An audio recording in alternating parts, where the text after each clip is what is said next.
Our study of early integrated palliative care in patients with advanced cancer looked at the role of early palliative care for patients who had newly diagnosed lung and GI cancers, and found that early involvement in palliative care improves quality of life and mood, enhances patients' communication with their clinicians about their end-of-life care preferences, and helps them cope more effectively with their illness.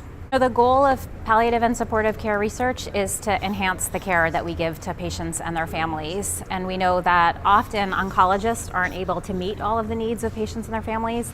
And so that's why bringing in palliative care trained specialists can help give patients and families greater support as they navigate their illness. We also know that sometimes clinicians don't communicate effectively with patients and families about their prognosis and goals of care. And sometimes there aren't palliative care specialists around to sort of fill this gap. So it's also important that oncologists are better educated about the importance of having these conversations and about the skills and techniques needed to do it.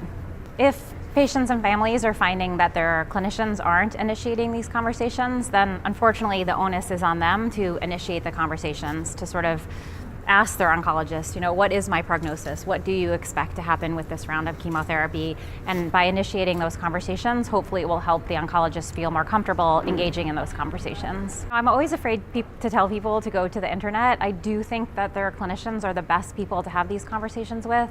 And I think just reminding patients and their families that sometimes oncologists, even though they shouldn't, they wait for patients and families to initiate the conversation.